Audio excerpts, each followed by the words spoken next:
आइए बात करते हैं धर्म और संस्कृति के महान उन्नायक स्वामी विवेकानंद के बारे में।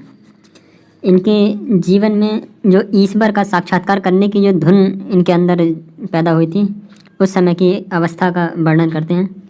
तो इसके अंतर्गत बाल्यावस्था में स्वामी विवेकानंद को, जिनका नाम उस समय पर नरेंद्र था, ऐसे ही वातावरण में रहना पड़ा था और इसके प्रभाव से वे बहुत छोटी आयु में ही ब्रह्म समाज में जाने लगे थे। यह संस्था उच्च वर्ग के नवशिक्षित लोगों द्वारा ही स्थापित की गई थी और हिंदू धर्म की कितनी ही मान्यताओं जैसे अनेक देवी देवता, मूर्ति पूजा, अवतारवाद, गुरुवाद आदि के विरुद्ध उसने आंदोलन उठाया था। वे लोग जात पात का निराकरण, सब जातियों की समानता, स्त्री शिक्षा, बड़ी उम्र में विवाह आदि अनेक सुधारों के लिए भी जोरों से प्रयत्न करने लगे। नरेंद्र के विचार भी उस समय बहुत कुछ इनसे मिलते जुलते थे, इसलिए प्रायः उनकी सभाओं में जाने लगे। ब्रह्म समाज में ध्यान का अभ्यास करने पर विशेष जोर दिया जाता था, पर जब ध्यान करने और नियमित रूप से समाज की प्रथा में सम्मिलित होने पर ईश्वर के साक्षात्कार के संबंध में कोई प्रगति न हुई तो उनका विश्वास ब्रह्म समाज से हटने लगा और एक दिन उन्होंने अकस्मात समाज के अध्यक्ष महर्षि देवेंद्र ठाकुर के पास जाकर प्रश्न किया, महाशय, आपने ब्रह्मा को देखा है? एक छोटे लड़के के मुंह से ऐसा प्रश्न सुनकर महर्षि चौंक पड़े और बोले, लड़के, तेरी आंखें योगी की तरह हैं। पर नरेंद्रनाथ को इस उत्तर से संतोष नहीं हुआ और वे अपने प्रश्न का उत्तर जानने के लिए अन्य धार्मिक समझे जाने वाले लोगों से यही चर्चा करने लगे। नरेंद्र को इस प्रकार ईश्वर की खोज में चारों ओर भटकते देखकर एक दिन उनके काका ने कहा कि तुझे यदि वास्तव में ईश्वर को प्राप्त करना हो तो ब्रह्म समाज आदि को छोड़कर दक्षिणेश्वर में ठाकुर रामकृष्ण परमहंस के पास जा। कुछ ही दिन बाद श्री रामकृष्ण पड़ोस में ही एक सज्जन के यहाँ पधारे। नरेंद्र को भी संगीत कार्यक्रम में भाग लेने के लिए वहाँ बुलाया गया।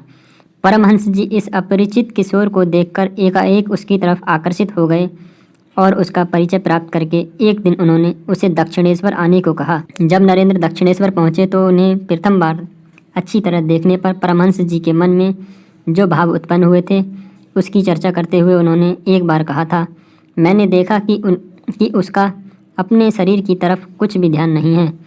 माथे पर बाल और पोशाक में किसी भी प्रकार की दिखावट नहीं थी। अन्य साधारण लोगों की तरह उनकी दृष्टि बाहरी वस्तुओं की तरफ नहीं थी। उसकी आंखों को देखकर मुझे जान पड़ा कि उसके मन के एक बड़े भाग को मानो किसी ने भीतर की तरफ खींच रखा है। श्री रामकृष्ण से भी नरेंद्र ने वही प्रश्न किया, क्या आपने ईश्वर को देखा है? उन्होंने कहा, हाँ देखा है। जिस प्रकार मैं सबको देखता हूँ और तुम्हारे साथ बात करता हूँ, उसी प्रकार ईश्वर को भी देखा जा सकता है और उसके साथ बातें की जा सकती हैं। पर इसके लिए प्रयत्न कौन करता है? लोग स्त्री, पुरुष, पुत्र, संपत्ति के लिए हाय हाय करते फिरते हैं, उनके वियोग में रोते हैं, पर ईश्वर नहीं मिल पाया, इसके लिए कौन रोता है? ईश्वर की प्राप्ति नहीं हुई, इसके लिए यदि मनुष्य उसी प्रकार व्याकुल हो जाए जैसे स्त्री, पुत्र आदि के लिए हो जाता है, तो वह अवश्य ईश्वर के दर्शन कर सकेगा। परमहंस जी का उत्तर सुनकर नरेंद्र के मन में यह भाव आया कि ये अन्य धर्मोपदेशकों की तरह पुस्तकें पढ़कर ऐसी बातें नहीं कर रहे हैं, वरन उन्होंने सर्वस्व त्याग कर संपूर्ण मन से ईश्वर की आराधना करके अपने अंतःप्रदेश में उसे जैसा देखा है वैसा ही वे कह रहे हैं। हो सकता है कि विदेशी दार्शनिक की व्याख्या के अनुसार ये अर्ध पागलों की श्रेणी में आते हों, तो भी ये महापवित्र और महात्यागी हैं और इसलिए मानव हृदय की श्रद्धा, भक्ति, पूजा और सम्मान के सच्चे अधिकारी हैं। इस दृश्य को देखकर स्वामी विवेकानंद के मन में जो त्याग की भावना जगी, उसके संक्षेप में कुछ शब्द इस प्रकार हैं। इसके पश्चात नरेंद्र का संपर्क परमहंस देव से क्रमशः बढ़ता गया और इससे आध्यात्मिक क्षेत्र में उनकी प्रगति होती गई। इस समय की एक घटना का वर्णन करते हुए एक लेखक ने बतलाया है कि एक बार परमहंस देव ने नरेंद्र को एकांत में बुलाकर कहा, देखो, अति कठोर तपस्या के प्रभाव से मुझे कितने ही समय से अणिमा आदि सिद्धियां प्राप्त हो चुकी हैं, पर मेरे जैसे मनुष्य के लिए, जिसे पहने हुए वस्त्र का भी ध्यान नहीं रहता, उन सब का उपयोग करने का अवसर ही कहाँ मिल सकता है। इसलिए मैं चाहता हूँ कि माँ काली देवी से पूछकर उन सबको तुझे सौंप दूँ, क्योंकि मुझे दिखाई पड़ रहा है कि आगे चलकर तुझे माँ का बहुत काम करना है।